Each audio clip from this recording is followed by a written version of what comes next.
Está muy claro de que este gobierno que es de rico y gobierna para rico. Esta política económica no está dando los resultados ni da las soluciones que quiere el pueblo trabajador. El gobierno lo que tiene que dedicarse a ver si puede resolver los problemas de este país, porque de que han llegado lo único que ha hecho es empeorar todo. ¿Piensan que después de esta movilización el gobierno les va a dar apoyo para que salga la ley? Acá hay algunas cuestiones que no pueden siquiera esperar los tiempos parlamentarios. ¡Que hay hambre en Argentina! ¡Que la responsabilidad es de este gobierno!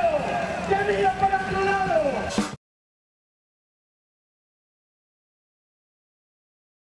Peleamos por la emergencia social, ahora estamos por la emergencia alimentaria. Nosotros queremos tener sueño de tener un trabajo que nos permita garantizar llevar el pan a nuestros hogares. Carolina Stanley tal vez le pone voluntad personal, pero hay alguien más arriba que está pisando el presupuesto, que no permite que se ejecuten las partidas. No podemos esperar después de las elecciones como plantea el gobierno, porque solamente el 30% de esa ley de emergencia social el gobierno cumplió.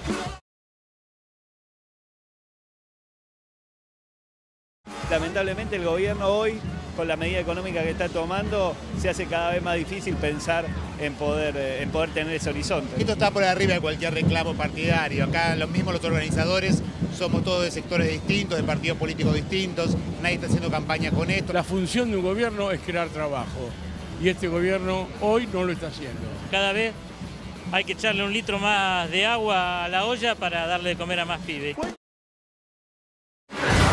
¿Esto pasó, por favor? Sí. Obviamente hay utilización política. De todo hay. Nadie se le cae una idea para esto que charlábamos recién, ¿no? Con los candidatos del kirchnerismo, para generar empleo privado en la Argentina, para largar la dependencia de los movimientos sociales.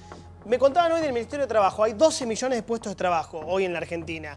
El sector privado son 6 millones, 6.200.000. 3 millones son públicos, 1 millón son autónomos, 1 millón son monotributistas y 500.000 son casas particulares. El año pasado hubo un pico de destrucción. El año pasado fue dramático cómo se destruyó empleo en la Argentina. Hubo 180.000 puestos que se destruyeron.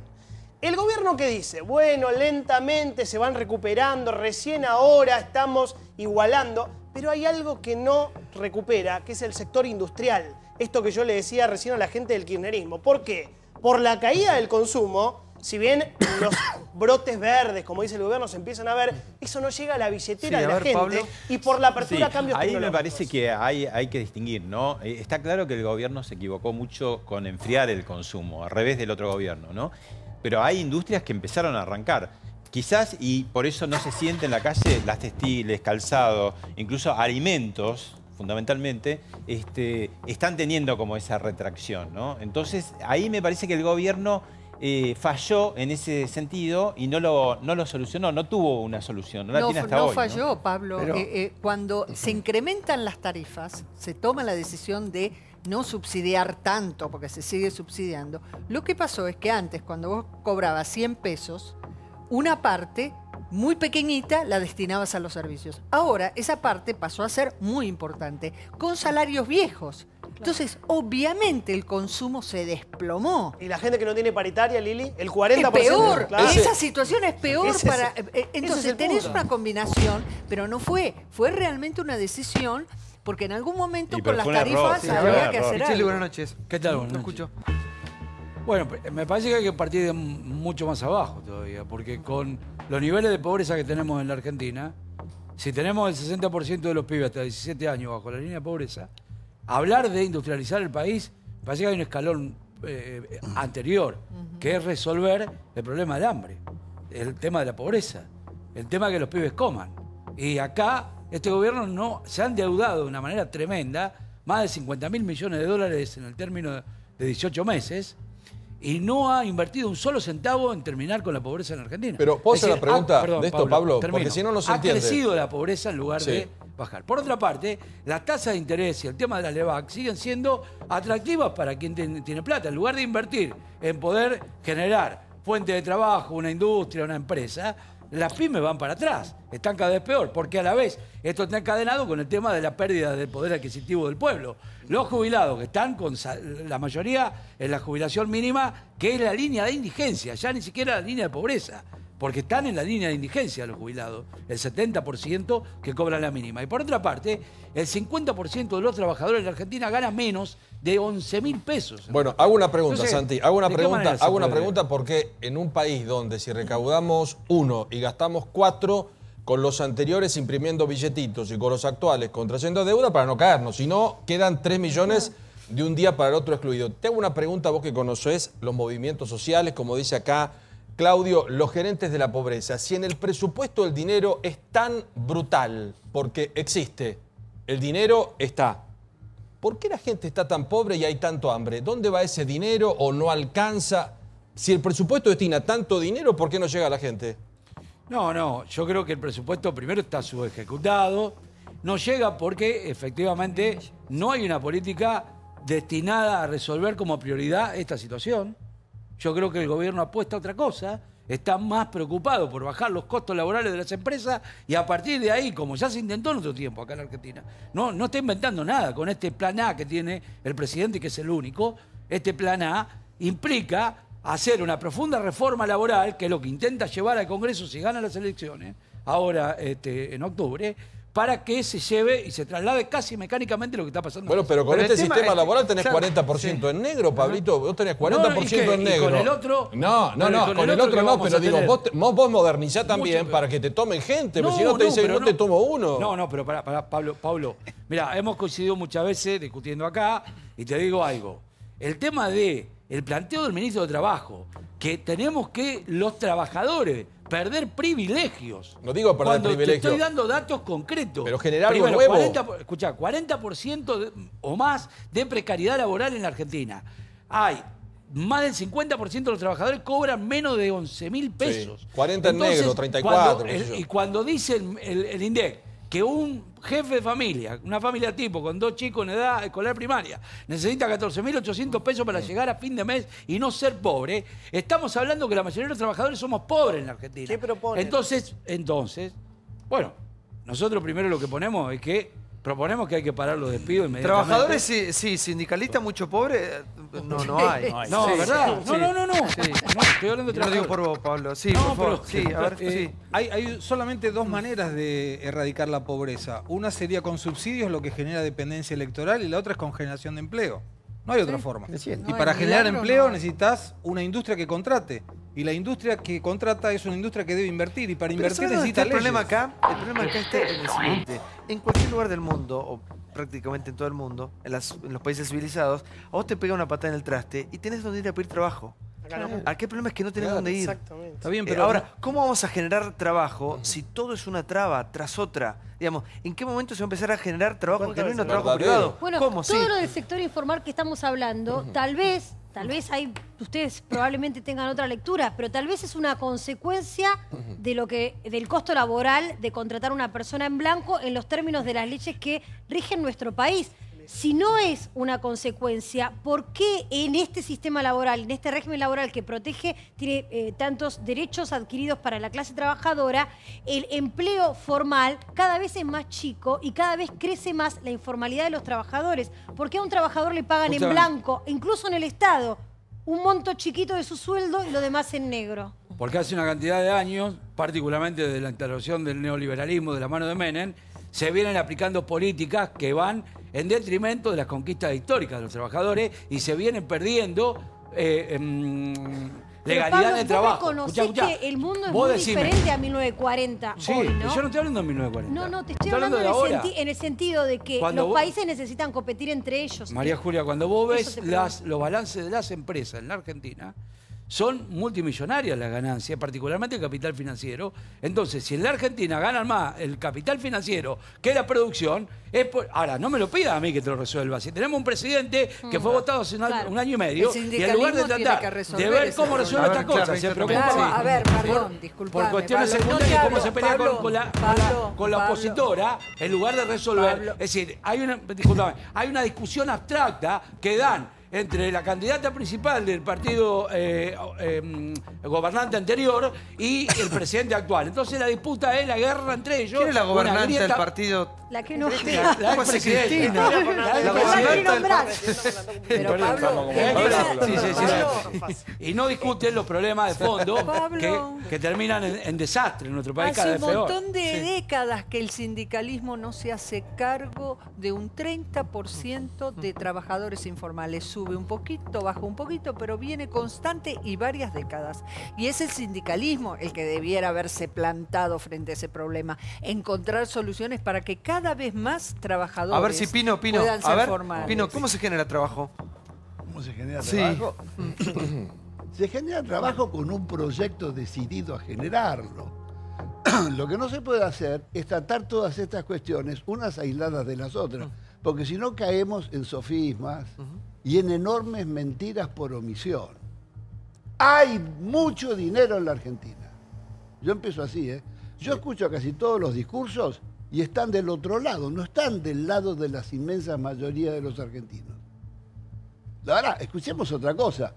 No seamos amigos de la onza, seamos amigos del pobre tipo a quien la onza lo persigue. Argentina tiene muchísimo dinero. Yo lo escuchaba recién al profesor y omite decir que Argentina tiene dinero si cambia de política, si está decidida a recuperar los bienes y recursos naturales, si está decidida a que no la estafen más.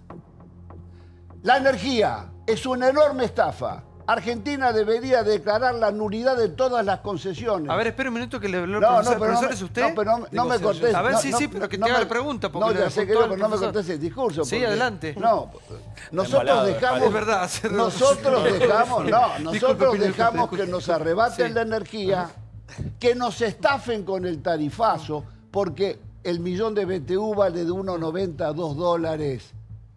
Aranguno no ha podido decir cuál es el costo del gas en la Argentina. Es una estafa. Hoy en día la Corte Suprema está por sacar un fallo demostrando esa estafa a pedido de una ONG y nos están haciendo cobrar pagar 6 o 7 dólares.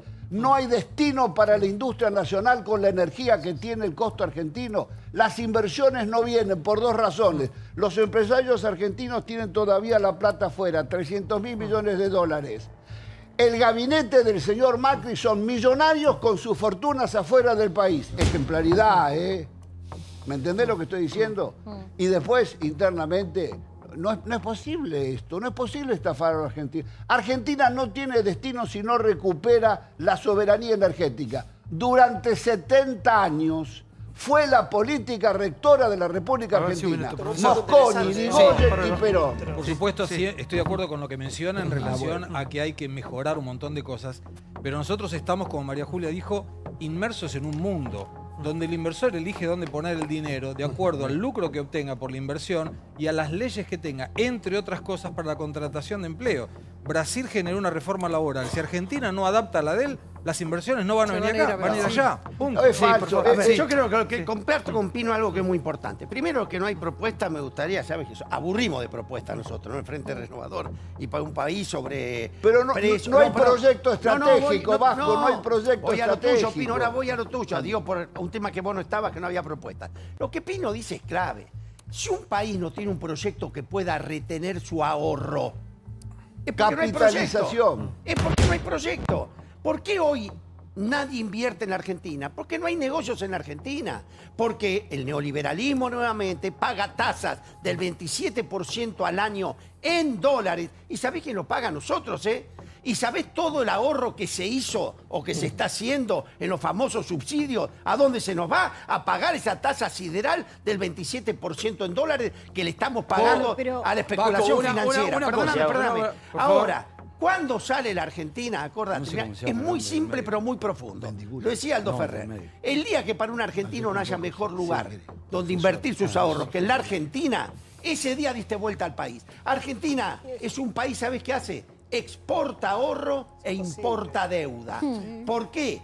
y porque no hay ninguna posibilidad en Argentina de tener un proyecto sustentable que en sí mismo le dé riqueza a los argentinos. Por favor, Santiago. Una vida nos han explicado de qué manera hacer las cosas y estamos como estamos, con más de un 30% de pobres. Es difícil de entender este país. Esperen que sigamos con más temas que se nos termina el programa. Habló Maduro, dijo esto: Venezuela, situación crítica, mirá. Fractura militar en Venezuela. Nos declaramos en legítima rebeldía, unidos hoy más que nunca con el bravo pueblo de Venezuela para desconocer la tiranía asesina de Nicolás Maduro. Aclaramos que esto no es un golpe de Estado. Esta es una acción cívica y militar para restablecer el orden constitucional. Que generó más muertes. Desde aquí quiero felicitar a la Fuerza Armada Nacional Bolivariana por la reacción inmediata que se ha tenido frente al ataque terrorista. Hace una semana les ganamos con votos y hoy hubo que ganarles con balas al terrorismo. A una semana de la polémica votación por la Asamblea Constituyente, Venezuela volvió a vivir otro fin de semana de tensión y violencia. El líder opositor Leopoldo López fue trasladado nuevamente a su casa para que cumpla su prisión domiciliaria tras pasar 4 días en la cárcel militar de Ramo Verde. Teniendo un plan para matar a Leopoldo López, pero la extrema seguridad con que manejamos nosotros la protección de este señor evitó que eso sucediera. Tal es el nivel de crispación que se vive en el país caribeño que Catherine Fulop casi que justificó el escrache de algunos ciudadanos a Socorro Hernández, rectora del Consejo Nacional Electoral, en un supermercado de Caracas. ¡Patria desgraciada! ¡No tienen vergüenza para dar en la cara al pueblo de Venezuela! ¡Ahí al infierno! ¡Va para el infierno! ¡El infierno! ¡Nos han hecho la vida una desgracia! ¡No tiene con qué darle la cara! ¡Han asesinado! ¡Ladrona! Big Bang News. La indignación de Katy Fulop con el oficialismo venezolano. Jódanse, vende patrias.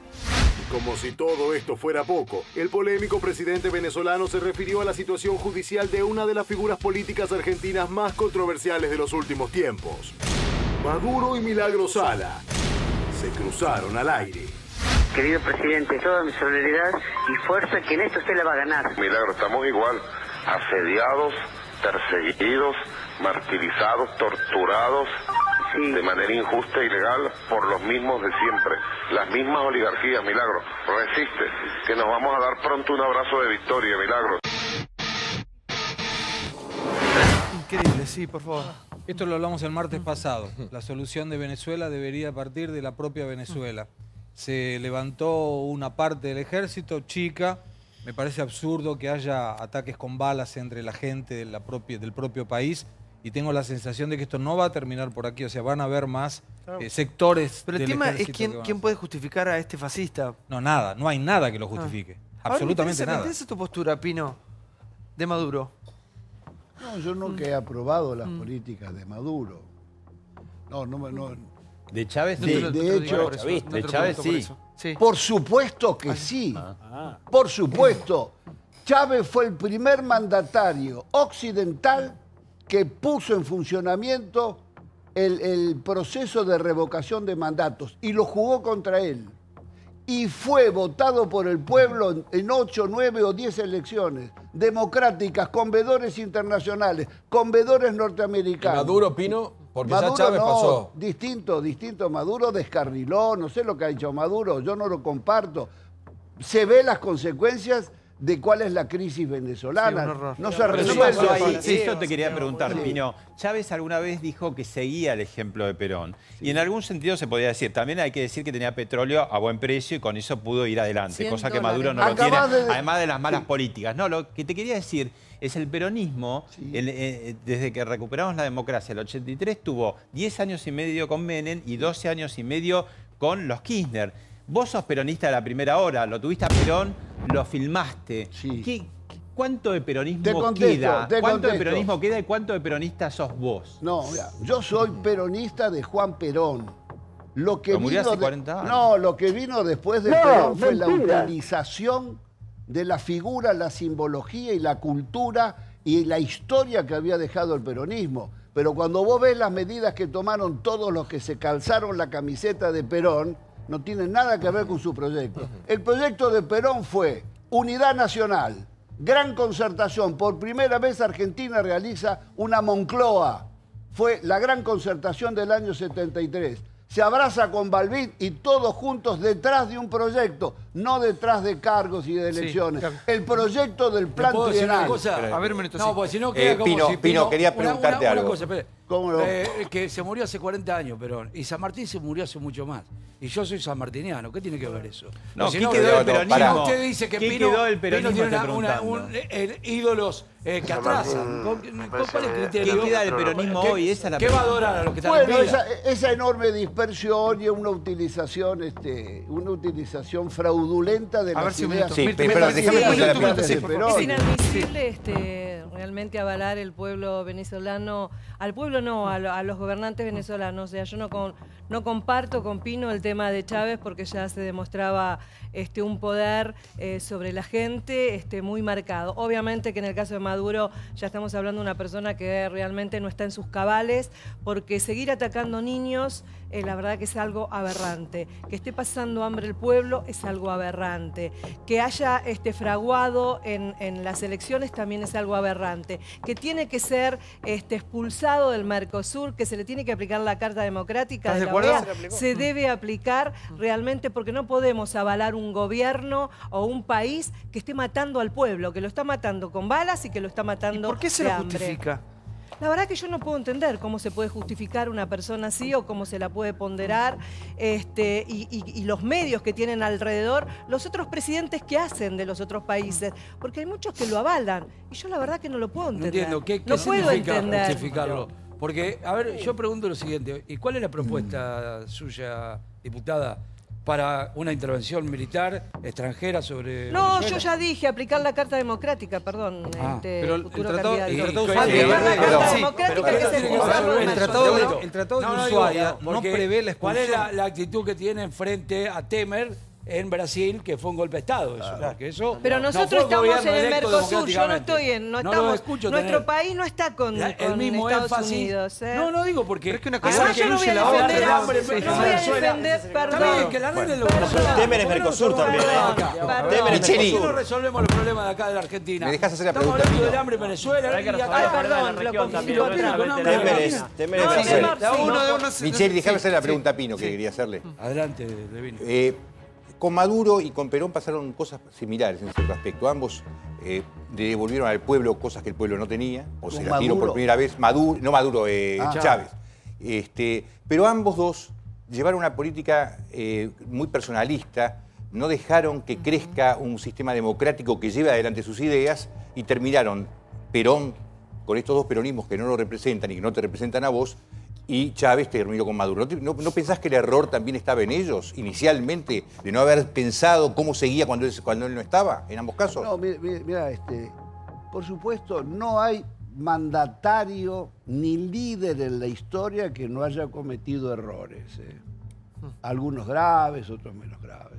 Así que no son ni exentos ni... No, el culto de la personalidad, a eso voy yo. Pero no, mira, difícilmente son dos casos realmente distintos, pero yo no lo comparto, porque los dos tuvieron un apoyo masivo de sus pueblos extraordinarios y los dos dialogaban con su pueblo, los dos hacían diálogo asambleario con sus pueblos.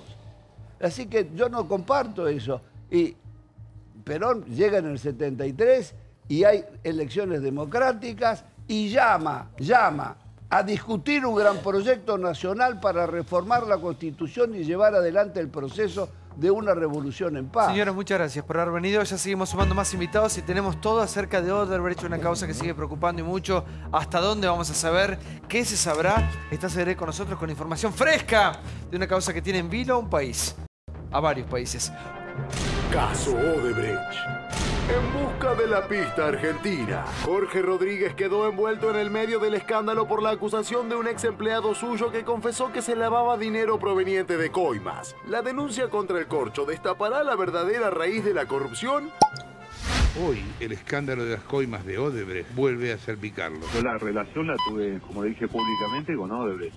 Fui asesor de Odebrecht 4 años, no fui un valijero, no fui un lobista, no fui un intermediario. Corcho es dueño de Helicorp, la empresa que sirvió de taxi aéreo a exfuncionarios y empresarios. Viajaron tanto Julio De Vido y José López como ejecutivos de Odebrecht. Corcho es el productor y padrino musical de Pista 2, la banda de rock de Facundo De Vido, el hijo del exministro de Planificación Federal. Con Julio lo conozco como un montón de políticos y más del lado del peronismo. Hoy, un abogado uruguayo asegura que la empresa con sede en Montevideo, a la que se giraba el dinero de Odebrecht, es de Rodríguez. ¿En algún momento le comentó Rodríguez que trabajaba para Odebrecht? Sí. Fuimos a un edificio, una oficina que tenía Jorge Rodríguez en la calle Alem. Nos presentó a un señor Rodney, alto funcionario de Odebrecht, en el cual nos dijo que Jorge iba a actuar como asesor en los emprendimientos que Odebrecht tenía pensado hacer en Buenos Aires. La verdad que Jorge Corcho Rodríguez es un empresario conocido en su momento por Susana Jiménez, después por ser el marido de Vero Lozano, una querida compañera nuestra, pero se desconocía un poco esta faceta de nexo, de lobista.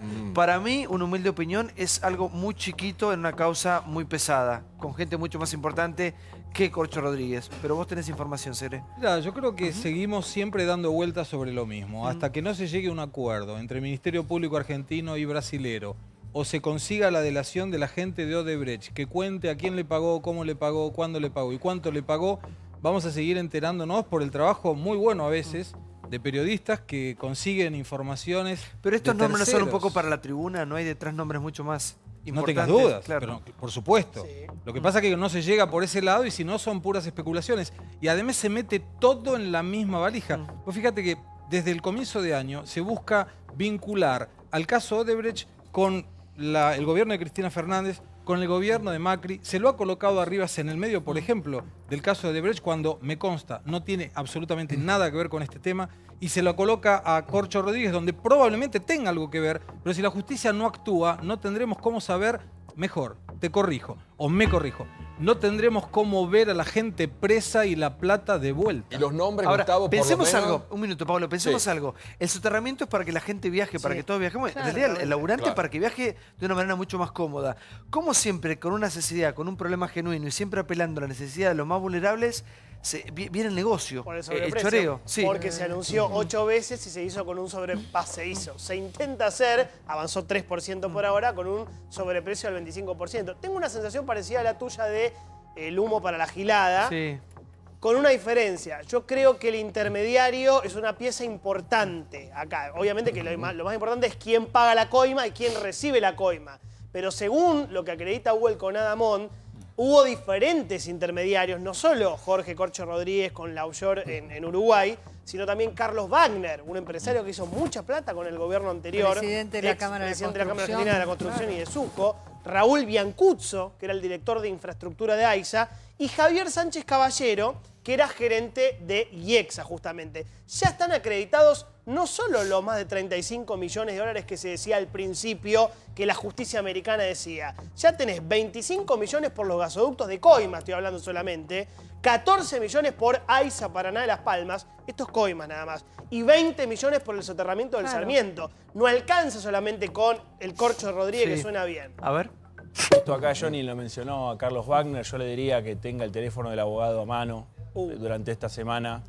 Hoy es lunes. Es la perla negra esa. Antes del viernes. La presentación, sí. Ahora, yo le diría... Qué lindo mensaje. Pájaro de mal agüero, un tipo resultó. Dejó un mensaje celestial. Arruinaste la semana. La tarjeta Wagner de tu abogado. No te van a a mano. paso, Wagner. Centro Cultural angustia. Kirchner. Wagner ¿Eh? hizo con otras empresas, por ejemplo, el Centro Cultural Néstor Kirchner. Estamos hablando de más de 59 millones de dólares, ¿no? Como, Solo de Odebrecht. Claro. Y ahí lo que se dice de Corcho Rodríguez, por ahí en el tema del soterramiento del Sarmiento, las redes troncales de gas, en algún punto, y debe haber habido seguramente más intermediarios, para destrabar acuerdos, ¿no? Es decir, entras en una zona muy gris, muy oscura, que bueno, veremos si algún día se sabe, ¿no? Ahora, el proyecto es espectacular. Ahora, se ha construido poquito más de un kilómetro. De los Y ahora 18. ese Ahora. poquito ¿Ah? se Y ahora. Pregunté, se vos construyó sabés que es ahora. una obra costosísima, es millonaria esa obra. Y yo no sé 3.000 millones por de qué, dólares. no sé por qué, en vez de hacer un soterramiento en una de las zonas más densamente pobladas de Buenos Aires, no se hace por superficie. Como No, es que por arriba ahora. No, claro, ya está, porque por arriba es más barato. Vos fijate la locura que es este país, que a todos nos parece revolucionario que una obra para la cual ya se destinaron fondos que son de todos los argentinos se empiece a hacer. Porque esta paga. este kilómetro, 6 que se hizo ahora con este gobierno. O sea, todo lo anterior directamente se perdió, ¿no? Y me impresiona esto del acreditado y de que la información sale únicamente a través de la información de este consorcio de periodistas latinoamericanos que están investigando, entre los cuales está Hugo Alconadamón, porque cuando Johnny dice está acreditado, cuando Pablo dice está acreditado esta cantidad de coimas, está acreditado, desgraciadamente, en notas periodísticas, ¿no? Bueno, entonces, por eso nos vamos a seguir frustrando. Pero los jueces la tienen la información. El tema es que Gracias, la Ere, por estar con nosotros. favor. Más tiempo. Gracias, Pablo. Bueno, Relojopolis, muchas gracias. Gracias, Impecable la Ropa, como siempre, Liguria. ¿Qué noche tuvimos hoy? ¿Qué semana tenemos esta? Pero mañana viene Lustó, Randazzo, con su equipo. El miércoles tenemos al presidente de la Nación y tenemos a Sergio Massa con su equipo también. Y el jueves a Vidal y equipo. Bueno, Bullrich, viene Vidal también. ¿Lilita viene? ¿Y el viernes qué hacemos? El viernes es Veda. El viernes venía Cristina, pero se bajó por la veda. Pero venía, no, Cristina, la expresidenta de la Nación. casi el día más aburrido. Aquí recibimos a todo el mundo, somos de puerta amplia. Gracias a la Dorita que mandó una cuña espectacular y Liguria como siempre con la ropa. Hasta mañana, pegaditos a polémica. Nos vemos. Chau.